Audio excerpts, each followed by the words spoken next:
welcome to the first ever edition of Bench Watching with Yari. I am Yari, of the Drew Yari Show. This will not have anything to do with the immediate show, Drew Yari Show. This is something completely new. I am aligned with ICE Podcast, Entertainment Industry Studios. Enough about that. The point of this show is I'll be reviewing any type of TV show, maybe even a movie. Anything on Netflix, Hulu, anything on like cable television. You know, on my regular show, just like I'll have so much shit to talk about, and sometimes I won't always get to fit everything into one show. You know what I mean? And I don't know, I've always been interested in like maybe doing another show and doing something different. Maybe doing a show like this where I'm just, you know, reviewing TV shows or movies, binge watching, making you guys interested in something that were interested in before. So you came to the right place. Tonight, I'll be reviewing Castle Rock, which was on Hulu. So Castle Rock, anyone that isn't familiar with it is a Stephen King. It was based on a Stephen King story. What the fuck is it called? Well, I'm assuming it's called Castle Rock. Yeah, it's called Castle Rock, and it is based on, or is directed by Mr. J. Actually, the first episode was directed by J.J. So there we go. And the story pretty much centers around the town of Castle Rock, which is pretty much just haunted by Shawshank. And anyone familiar with that name, Shawshank Redemption, another Stephen King story. This story, the first episode begins, and just to let you know, I'm not going to go like by an episode by episode basis. So the first episode begins with just a random, you know, police officer guy. He goes into the woods looking for something or someone. He sees a kid on the ice, and he takes him. He knows him. His name is Henry, apparently. He asks him, what happened to your dad? This kid is grown up. He grows up to be Henry Deaver, a criminal law attorney in Texas, specializing in capital punishment cases. He left Castle Rock after the townspeople suspected his involvement of his adoptive father's death. So basically, I thought it was going to go in a different route. Like, it was going to be one of those things where, like, in the entire series, the townsfolk, they completely treat him like shit because they assume he murdered his dad. Like, because I remember in the first episode, he was coming home to visiting his mom, and you just see this random dude just, like, sitting outside, and he sees him and goes, like, oh, you know, murderer. And it just kind of takes off from, and they don't really do anything with it after that. Henry Deaver is played by Andre Holland.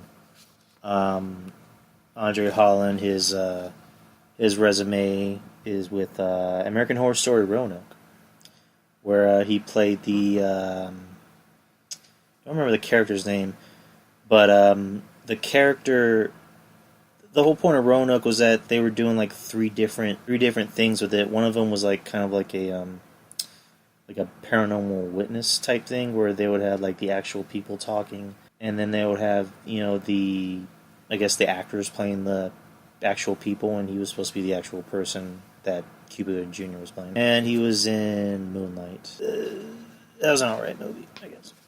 He comes home, and, let me just kind of backtrack here a little bit.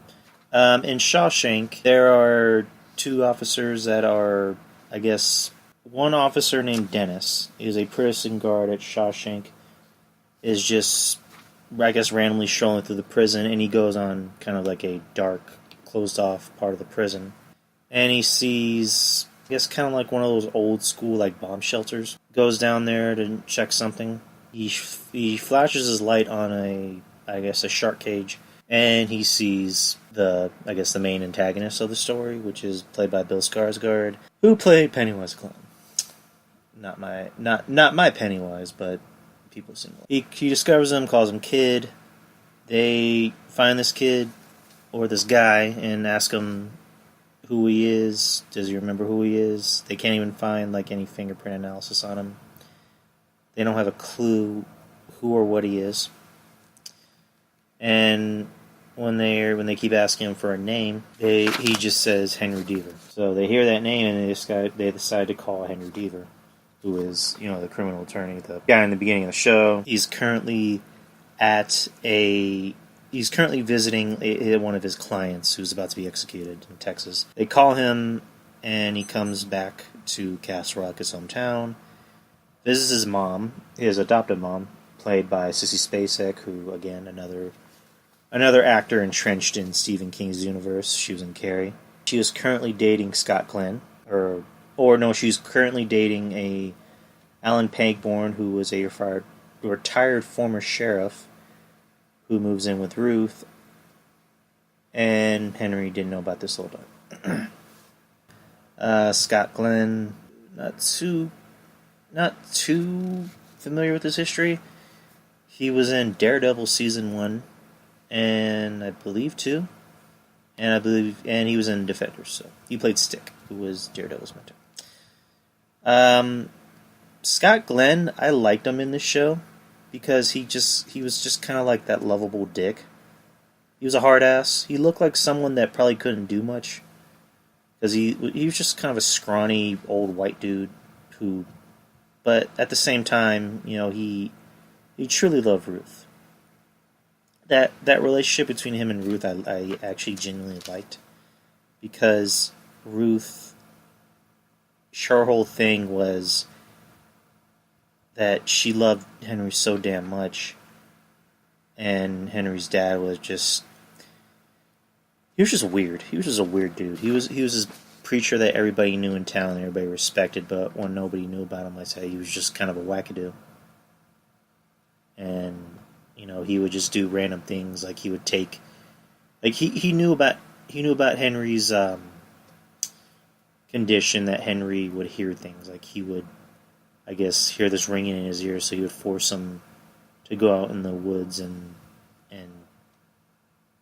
say, do you hear it now, or is it closer than are you getting closer to it? That's what you think. I'm sorry. I like the show. It's just, I'm just trying to explain it in a way that makes sense. I'm starting to confuse myself a little bit. So we'll get more to the dynamic of Henry's relationship with his dad.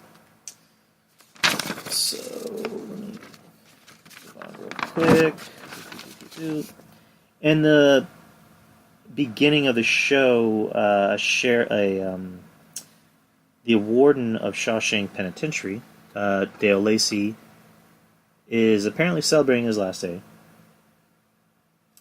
and you just see him kissing his wife goodbye. He drives out to a lake and decides to commit suicide by hanging himself. Nobody really knows why. They don't really explain why. Which flash forwards to a new warden at Shawshank, and there was kind of an interesting Easter egg from the first Shawshank movie where they're showing around to her office and saying, "Wait, there's the bullet hole where the former warden killed himself," and she just cut him off. Like, okay, I don't need to know anything else. This whole show is laced with Stephen King Easter eggs, not just Shawshank Redemption. I can just kind of skip ahead. I'll just skip ahead. What can we do? Come on. Like in this first episode, kind of like little things. Alan Pangborn is also the sheriff or someone mentioned or seen in Bag of Bones, Gerald's Game, and in King's Novella, The Sundog. He's seen some shit. Scott Glenn could be the Ghost of Christmas Future for the version of Pangborn played by Ed Harris in Evil Things, another Stephen King thing. Deer in the Snow, The Stand, Tommyknockers, Pet Sematary. They make a couple Pet Sematary joke references, or not Pet Sematary, Cujo. Frozen Lake, that's something that happened in Dead Zone. Visual Clues, Sheepdog, Cujo makes a couple appearances in this, references. And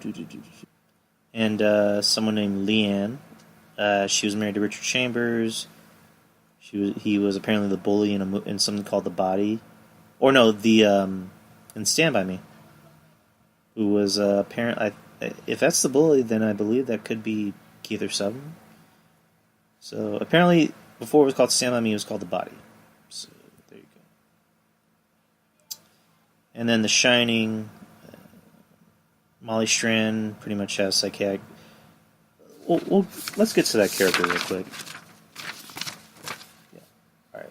Molly, played by Melanie Linsky, she is a childhood friend of Henry.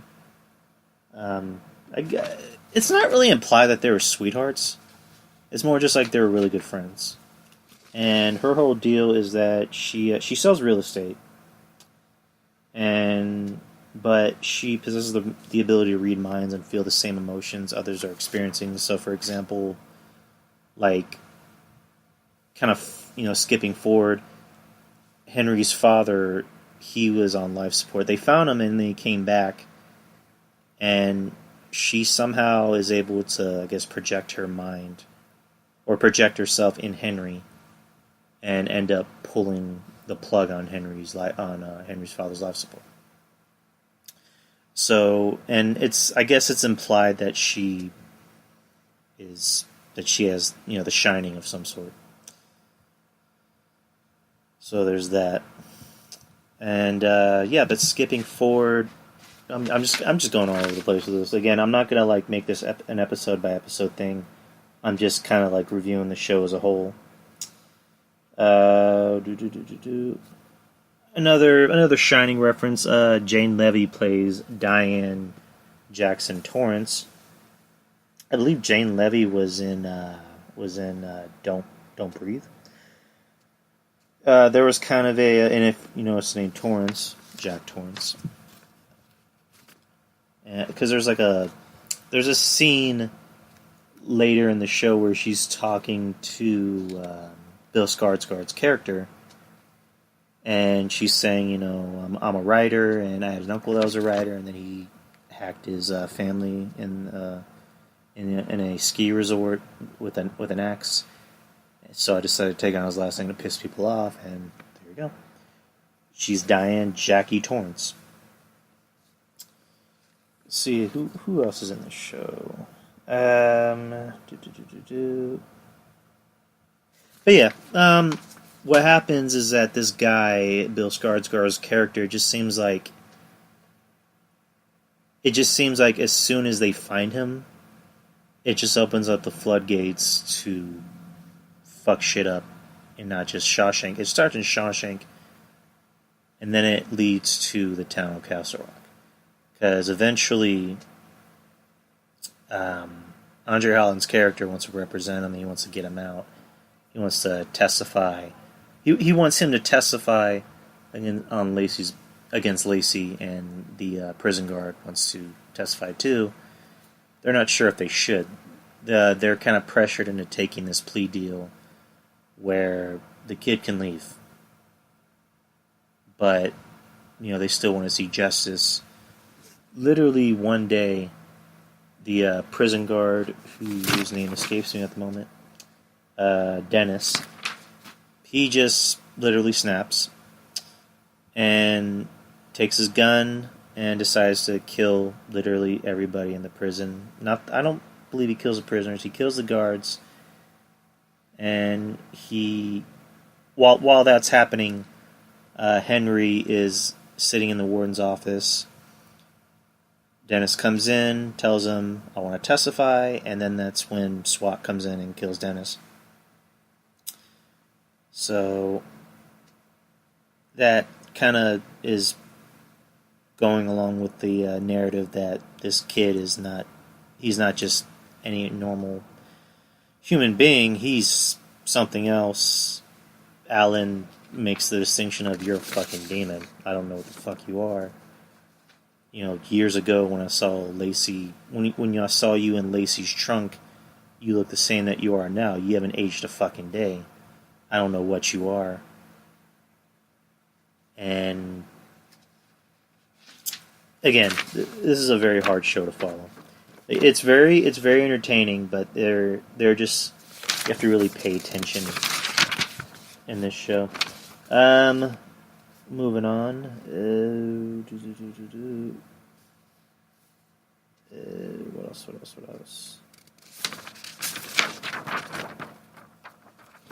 I guess probably the episode that kind of really put the show on. Probably the most interesting episode of the whole show was the Queen, where Henry's mom Ruth, and I'm trying to get this right, she puts different pieces in a chessboard around the house, so that way I believe it's if she can remember certain events in her life, and because she's what's the word? Fuck. Alzheimer's. There you go. She has Alzheimer's, and in that episode, Henry's son, who he doesn't have much of a relationship with, who actually played Mike in the It movie, he comes in, and he somehow is able to interpret Ruth's dementia with a VR game. They're playing like one of those those games actually exist where it's supposed to be like a horror version of Pokemon Go, except it's not Pokemon, it's horror. And Ruth is referred to as a time walker who must defeat her nemesis, Matthew Deaver, in the form of the kid. She's remembering certain parts in Henry's life, like, for example, she's getting into a fight with his dad, saying, I hate the way you treat him, A, B, C, and D. I'm actually tempted to just pack my bags and just leave because he deserves so much better. And then, flash forward, she's talking to Alan, and she's pretty much having an affair with Alan, and Harry knows about it. And he knows about it, but you're not sure what he's going to do, but we'll get to that later. Alan had told a story to Ruth earlier saying, one time I came home and you were waiting by the door with a gun and you were worried about me. And, told another story saying, I came back in town after I was gone for a while and I told you I was ready for you, I want to take care of you. This episode was very good. It almost like brought a tear to my eye, to old Yari's eye. And it ends very tragically. I'll build up the suspense first.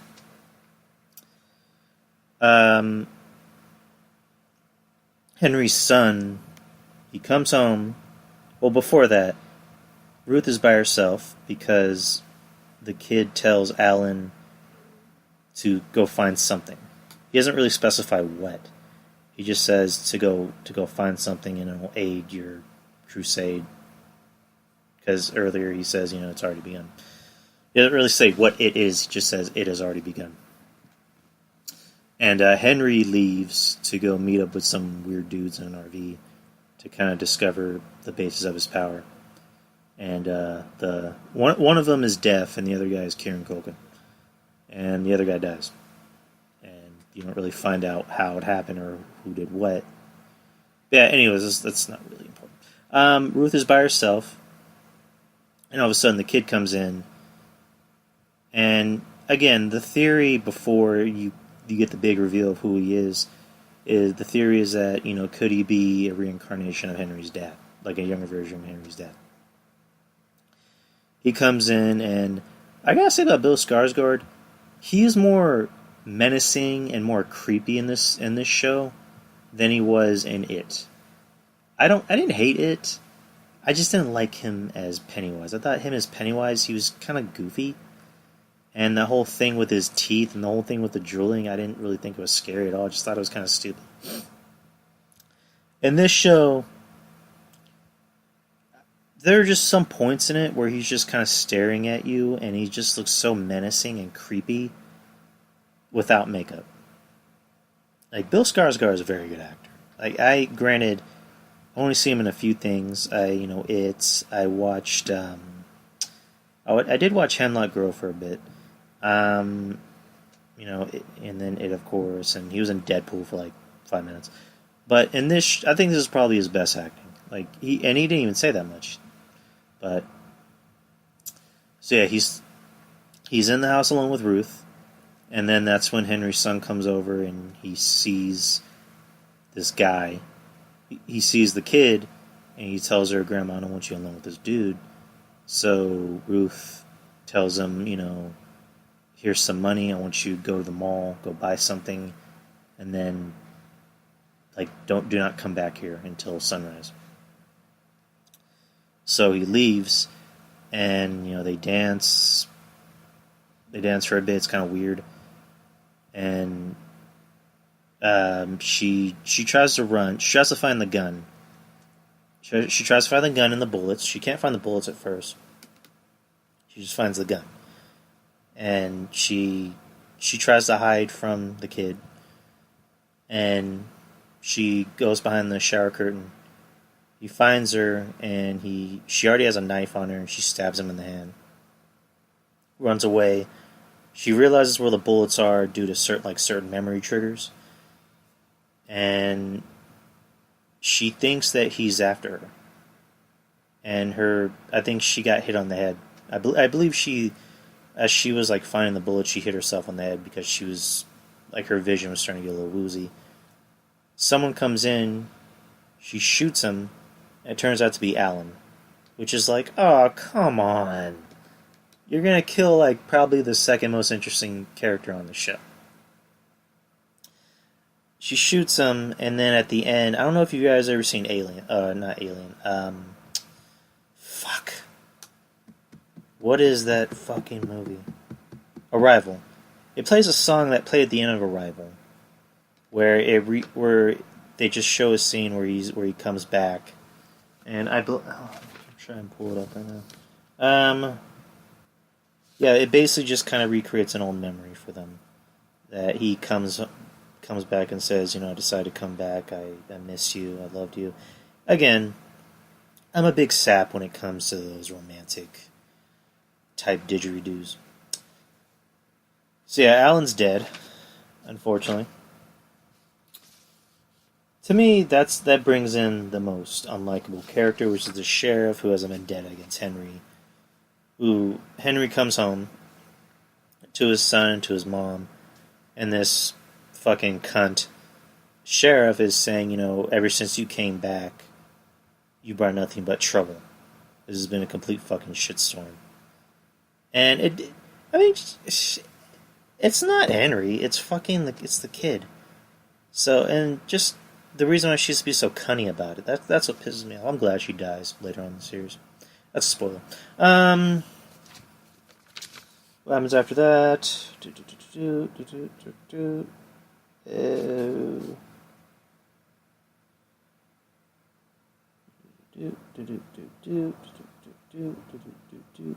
I say do a lot. I guess we can kind of skip towards the big reveal of Henry Deaver, who the kid is actually, get ready, wait for this, Henry Deaver. Let me explain this to you. And this episode confused the ever-loving fuck out of me, and I'm almost positive that I fell asleep during this episode. He is Henry Deaver from another universe. Let me explain. His Henry Deaver was a successful, businessman, CEO, that he too was from Castle Rock. He comes back to Castle Rock after he learns his father killed himself. Comes to see his mom. He sees Molly, and he, what was it? Shit, I'm forgetting a key part. He, oh yeah, fuck, it just hit me like a bag of bricks. He goes into this shed that's by his house to turn the lights back on. The lights go out in his house, in his mom's house. And all of a sudden, at the corner of his eye, a la in the first episode where he's found, he sees Henry in a shark cage. Young Henry. Young Black Henry. That seems like a good name for the show. No, it isn't. And he sees young Black Henry in a cage, because earlier Earlier in one of the episodes, the kid is talking to Henry. Henry's talking to Henry. White Henry's talking to Black Henry. And he gives him a line saying, I should have never taken you out of that cage. So he's like, what? So that kind of makes you scratch your head, like, who is this guy? Is he a demon? Is he an angel? Is he an archangel? What is he? He takes Henry out of the cage, and he starts hearing that ring in his ears. Well, what happens is that he calls the cops to get this kid out, and then Henry runs away. Chases him into the woods with Molly, and Molly somehow gets shot. And again, this is very confusing episode. When Molly touches his hand, she sees the first 12 years of the Molly and Henry episode 1 reality. Molly and White Henry, the kid, take adopted Henry, the kid, to the woods near Castle Lake, where they see people from centuries of multiple realities. Molly is accidentally shot and killed. Adopted Henry returns to his reality, and White Henry follows him, becoming the kid of episodes 1 and 8. He tells a story to the 2018 Molly of adopted Henry's reality. So there you go. Henry Deaver, the White Henry Deaver, Bill Skarsgård Henry Deaver, is a Henry Deaver from another reality. The woods, where it shows what happened in the beginning of the series, is somehow a link into a different universe, where it shows different people playing, different, certain characters. So flash forward to episode 10. Episode 10, season finale.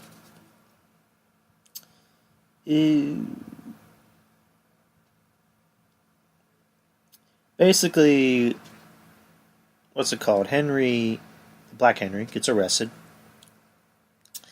He's in jail, and then the kid comes in too. The new warden is ran over by a bus because she starts feeling that negative energy of the kid, Henry. I'm just gonna keep calling him the kid. She's ran over by a bus, of course, because all the wardens have to die. She's ran over by a bus that has prisoners, because they had to empty out Shawshank because it was getting a lot of negative press, so they decided to close it down. They decided to take all the prisoners and put them into a holding cell in one of the local jails, just for the meantime. And the kid somehow, I don't know. Again, they don't really explain what he is too much. He just looks at the prisoners, and then all hell starts breaking loose. They get out, Henry and Henry. Henry makes Henry take him to the woods so he can take him back to his time. And then Black Henry, I guess gets the upper hand and beats up Henry. Oh yeah, I forgot to mention this. They show how Henry's dad died. Because I mentioned how Henry's dad mentioned that he knew that Alan and Ruth were, having an affair behind his back. And he's a preacher, so he was telling Henry, "I know what your mom is doing. Sinners need to be punished. So I'm going to kill your mom. Then I'm going to kill you first, and I'm going to kill your mom." So Henry, runs away. His dad chases him. He decides to, I guess, play possum. And that's probably not the right terminology to use. He runs, and then he has his dad chase him to the edge of the lake. He pushes his dad onto the lake, I guess, really seriously injuring him, and then eventually Molly, I guess, possesses him, or not possesses him. She interjects her body into Henry's body and pulls the plug. So, anyways, flash forward to the final fight of the series. Henry and Henry are fighting. Black Henry gets the upper hand. He's about to shoot him, and then you see Henry, I guess, kind of show his real face, which it looks like some type of. It looks like he's just really, really old, or like some really old-looking demon. And then they just fucking cut off. They don't even explain it. So you're probably going to find out in the next season. So yeah, a year later, on Christmas in 2019, Henry is working as a lawyer in Castle Rock. His mom, unfortunately, she passed away, and she's buried with Alan. And he has a good relationship with his son. He's living with his son, and what's her called? Molly is still in the real estate game. She has her own company. They show like a post-credit scene where you see Jackie or Diane, or I don't know if she's called Jackie. I don't know if she just goes by Jackie or Diane. She is writing at a bar, and she has a laptop, and she kind of makes the remark of,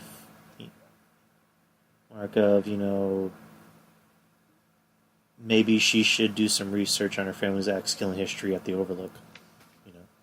The Shining. So you're going to have that to look forward to in the second season. And back to Henry. Henry goes back to Shawshank with some food.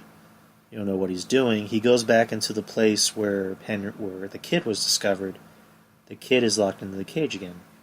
He gives him food, says Merry Christmas. He locks him in there because he knows. I don't know if he knows he can't kill him, or he knows damn well he can't be out in the public, because you know what happened last time with that. He basically just locks him up and says, until I know what to do with you, you're stuck here, and that's about it. It ends with Bill Skarsgård looking menacingly into the camera, like he usually does, which he's very fucking good at it without makeup, clown makeup or whatever you want to call it. So yeah, that is Castle Rock. That is my review of Castle Rock. That may not be your review of Castle Rock, but that is mine. So I'm gonna look up a couple Easter eggs. Yeah. There are some Stephen King Easter eggs, but not like big ones. Like the big ones I pointed to you, Shawshank. Of course, they talked about Cujo a couple times, and they ended it with a shining Easter egg that, Jackie was going to go back to the Overlook to do some research. Yeah, that's about it. As far as Easter eggs go, again, just the obvious ones you'll get. The ones that are kind of like obscure, you have to be like a super Stephen King nerd to really get them. Sorry for those long pauses. I'm pretty sure Devin will edit them. But yeah, that is the first episode of Bench Watching with Yari. That was a lot of fun. I hope you guys had fun. These shows will be pretty much every other Thursday. So expect one in another 2 weeks, or maybe another 3 weeks, depending on what's really going on, what I have to binge watch, because I do have a life too. I go to school, I work, so I'm not always going to have time to binge watch everything. So as far as the next episode goes, you guys will be the first ones to know. Follow me on my show, Drew Yari Show, which you can find on Spreaker, or any other podcast platform that you guys listen to podcasts on. And thank you guys for listening to this very first episode.